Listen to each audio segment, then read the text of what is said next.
Hey guys, we'll give it a second. I am spur of the moment going live, so I didn't have time to get pretty, put a bunch of makeup on and do my hair. It's kind of a hat day for me, okay? If you're a mom of little ones, you know what a hat day means, okay? That's what I'm having, hat day. What's up guys? Get in here. Where are we coming from? Can you guys hear me? Yes or no? Can you hear me? Let me know. Yes? I see a thumbs up. I see a thumbs up. Okay, yeah, I'm in a random place in the kitchen. We're doing some remodeling and renovation, and my life right now is a little crazy. So I'm finding spots in my house. Like the last satire I shot was in a bathroom. So it's kind of wacky here. Hey, from Wisconsin. Hey, Lynn. Hey, Jimmy. Good to see you. Hey, Robert. Hey, Jerry. What's up? Hey, Karen. Hey, Joseph. Hey, guys. Hey, Vance from Texas. Hey, Gary. What's going on? Hey, guys.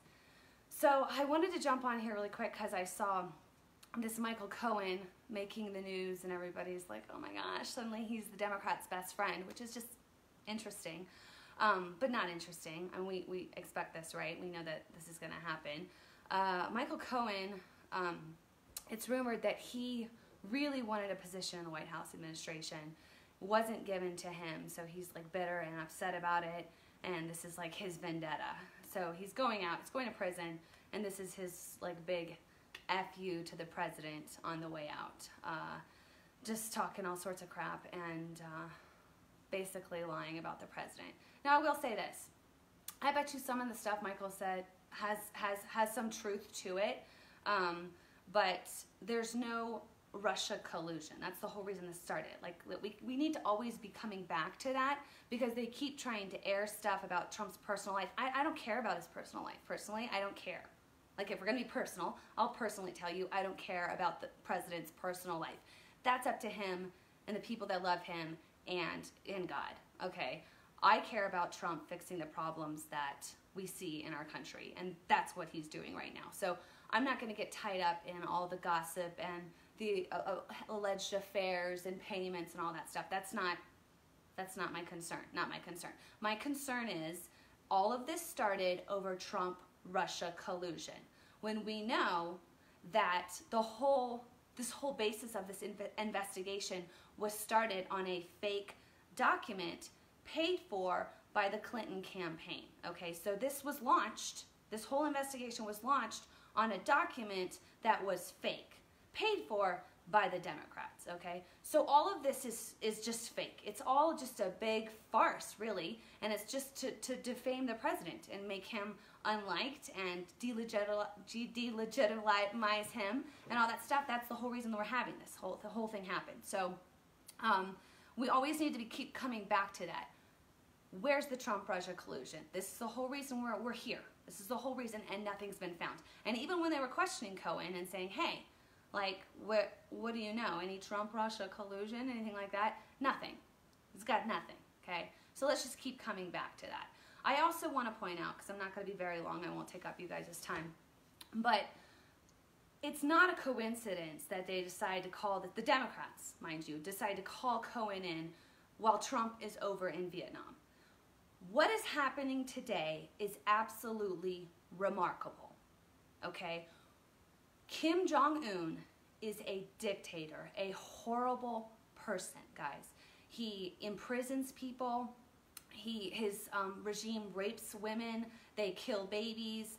They starve their people. It is a hellhole over in North Korea, okay? It is absolutely horrendous how these people are living. People that have escaped have tried to describe the absolute tragedies that occur in North Korea, and it's heartbreaking to hear these stories. It is a horrible situation. On top of that, Kim Jong-un has nuclear weapons, okay? He wanted to, just a little while ago, he wanted to blow up the world, okay? We have not had a president that has been able to talk this man off the edge of the cliff. And President Trump has done that. He is talking this man up from pressing the button, The button that literally would start would start a World War III. I mean, that's basically what's happening right now. He's meeting with a guy that's crazy, okay? And we hear the phrase, keep your friends close but your enemies closer. President Trump has been able to go over there and meet with an absolute loony guy and try to calm the situation, which is absolutely amazing and remarkable. And I find it really entertaining when people are like, oh, I just wouldn't do it that way. The way he's handling himself diplomatically, it's just not, it's not my thing. And his relations with, foreign countries and all that stuff. Okay, most of these people that are saying this are pundits that have no experience, in other countries. And a lot of these politicians that we watch there was city council, okay? City council, board of education. They worked their way up. They became a state rep, a Senate rep. They ran for Congress. They got in. They are career politicians. We have a ton of career politicians telling people how they would handle a situation when they have no experience themselves. President Trump has experience all over the world in handling different people, okay? He's got hotels, resorts, businesses all over the world. And he has been able to negotiate with people all over the world with his own companies. So I think having private sector experience makes someone more knowledgeable about how to handle people across the globe. So next time someone says, I don't think they're handling himself correctly, diplomatically, and all that stuff, be like, what experience do you have? Like, it's time we start questioning these people. Like, what experience do you have? So that I also wanted to say that, and then lastly, I wanted to talk about what we saw happen this last week, where the Democrats basically voted in the Senate to allow a baby that survived, had the fortitude to survive an abortion. Okay, shows some tenacity there. Had the fortitude to survive an abortion, for it not to be saved, for it to just be left to die. The Democrats said, that's okay, let the baby die, basically. We did not pass a bill that would allow for doctors to intervene and try to save these babies, should this occur. Every single presidential candidate on the Democrat side said it's okay to let the baby die. The next time you're talking with a Democrat, just stop them mid-sentence and say, your party supports infanticide. We're done talking. We're done talking. Seriously, we're done.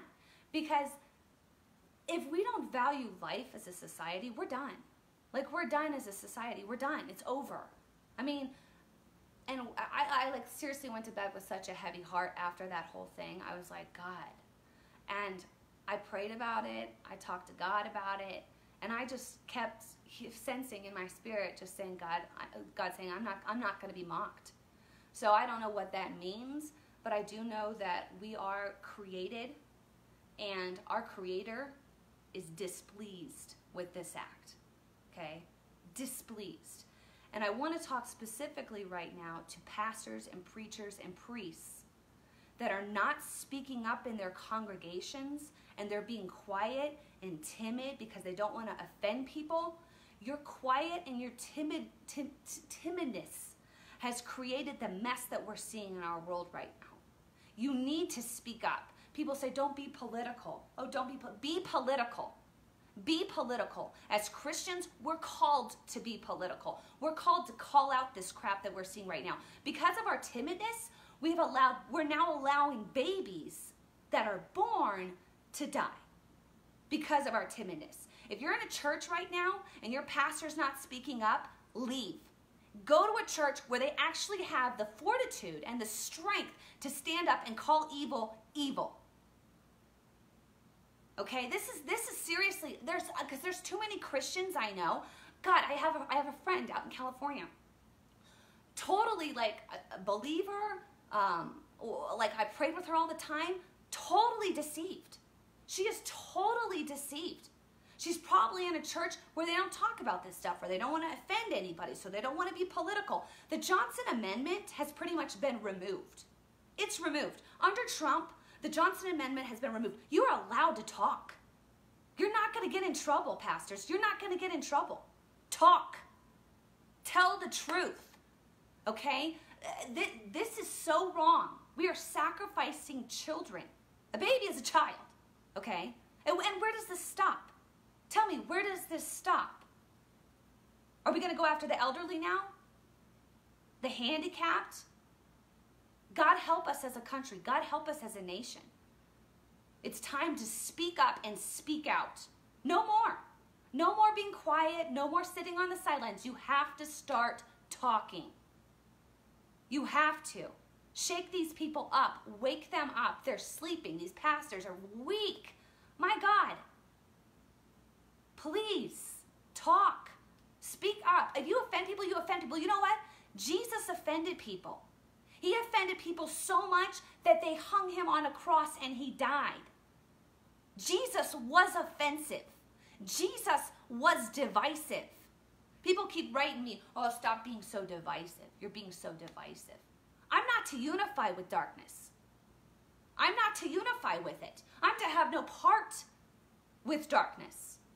I am called to be set apart from darkness, to separate myself from it. This unity crap is bull. Don't you unify with darkness. Separate yourself from it and call it out. And there's this misconception, because there's a lot of things that churches are just turning their head to. There's this misconception if you disagree with someone's lifestyle, if you disagree with someone, that you don't love them. That's completely untrue. I can disagree with your choices and still love you. I can disagree with my little boy's choice to do something crazy in the backyard. I can disagree with that choice and I still love him. Christians, we can disagree. We can speak up and disagree with someone's choice and because it's contrary to the word. You can disagree and say, I disagree with your choice, but I still love you. But I don't want you to be separated from God. I don't want that to separate you from being close with our Savior. We're being too quiet. We're being too timid. And we don't have time for it, guys. We don't have time for it. So that's what I wanted to come on and say. I also want to tell you, I had a very, very interesting conversation with a relative this last weekend. I got away to the mountains and I was able to talk with a person that is a straight up Democrat. And it was fascinating to talk to them because when we really started talking about principles and what I stood for, I literally went through like 10 different things that conservatism stands for, like, limited government, free speech, freedom of religion, securing our border, Second Amendment rights. I started going through all that with this person, and they agree with me on a lot of things. And I was like, I don't think you're a Democrat. Like, I think that a lot of these people that call themselves Democrats aren't. They just don't like the president. But when you start talking about policies and issues, they're like, no, I don't agree with that. I'm like, do you support infanticide? No. Well, your party does. Do you think we should know who's coming across our border? Because, you lock your doors at night, you want to protect the people you love. That doesn't mean you're racist. How can you be racist if you're trying to protect all races? Because all races are in the United States. Well, maybe he's not racist. Yeah, maybe he's not. What else? It was limited government. The Democrat platform simply is enlarge government, right? Make the government big. The government will solve your problems. Give the government more of your money. The government will handle it for you. But then when you start to ask these people, do you think giving like a career politician, someone that's been like, in government for years, that has no private sector experience, that really doesn't know how to solve the problems, do you believe that giving them more power is a good idea or a bad idea? That's a terrible idea. the government's so stupid. I would never give them more power. Well, that's what your party believes. Your party believes in giving more power to these absolute fools. Why would you do that? And it gets them thinking. So my encouragement to you is if you have a Democrat or a liberal in your family and you start to like really ask them like just questions on principles, they might surprise you and they might surprise themselves. Because when I did this, the person I was talking to was like, wait, maybe I'm not what I thought I was. And I know that sounds crazy, but we've taken things away from principles. We've been so, wrapped up with Trump and, with all this other stuff that we're not focusing sometimes on the principles. And if we focus on the principles and we start to ask these questions like, well, do you believe this? And do you believe that? And then they're taken out of this like emotional enragement for the president, and they start to really think about like what they believe personally. And a lot of them, I think after this conversation, a lot of these people are not Democrats. If you get the opportunity to speak with them, and it was awesome because it was civil, it didn't get out of control, it was chill, and we were able to talk it was really encouraging. And I think that they left thinking, now here's this Trump crazy person that I thought she was, and I agree with her on like 7 out of 10 points. So it was pretty cool. Anyways, I just wanted to get on here and say, hey, sorry, I'm like a mess right now. I started this thing like it's a hat day for me. I didn't have time to put a lot of makeup on. We're renovating the house. It's like, so I'm just kind of a mess right now, so just bear with. Next time I'll get all dolled up. Anyways, well guys, love you too, Sheila. Thank you. Anyways, hey Liz, what's up? What are you guys thinking? How are you guys doing? Huh? Hey, welcome. Hey Dina. All right, guys. Well, thank you guys so much for tuning in. I hope to be making a satire soon once I get all this under control here. It's nuts. I'm constantly on the phone with a painter or someone tearing up a floor. I'm like, and then at the same time balancing mom life. So, but politics are my passion. You guys are awesome. All right. I don't feel cute, Kat. I don't feel cute. Anyways, all right, you guys. Thanks for watching. We'll talk soon. Bye, guys.